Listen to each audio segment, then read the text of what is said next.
other nights like this, and I'll be standing here with someone new. Mikey, when did you first meet Frank? 1974. My first thought was when you guys came out, I thought about one of the times I waited on Mr. Sinatra, and he came in, we were really busy. And he stood right there where I used to serve, you know, at the end of the bar there. And I said, you had your usual? And he said, yes.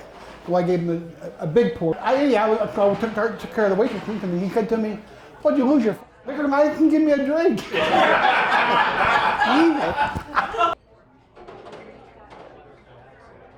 You heard the great story about Agnew. I knew that Agnew was going to be at one of the parties I was going to be working. And I told the bartender at the medium rare, I said, I'm going to be working at a party at Mr. Sinatra's house. I said, Spiro Agnew's going to be there.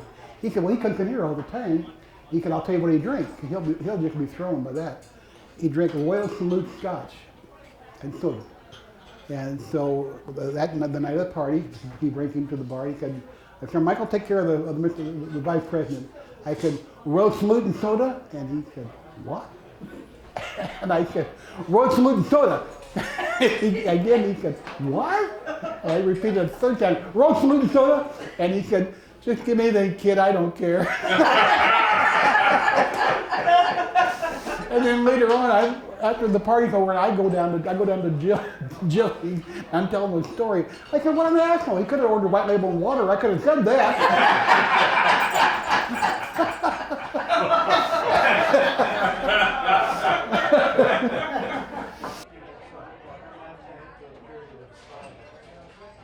Sinatra was doing a benefit at the Riviera Hotel in Palm Springs. Well, I go in, and I know everybody, and of course, I get drunk. And Sinatra was there at a table, and I go over to his table and shake his hand. I was working at the house for him part-time at that time, as well as working at Fletcher's. And I decided I'll go backstage, there's a bartender back there, and I'll say hello to Frank Toss. I'll go back and talk to Frank. Well, I go backstairs, nobody stopped me, backstage, nobody stops me. And I end up on the stage in the wings, and I become like the show director. I'm telling Bob Holt back here that he's tap dancing, and he said, when I go on, kid? And I said, Bob, you'll follow. So I had no idea what I'm doing. Danny Thomas's wife comes up and she says, can I come up into the wings? I said, who are you? She said, I'm Mrs. Danny Thomas. I said, sure you are, lady. No, you can't. Well, anyhow, the show goes on. Frank hosts the show. Sinatra goes back to the Riviera Hotel, and I go with him.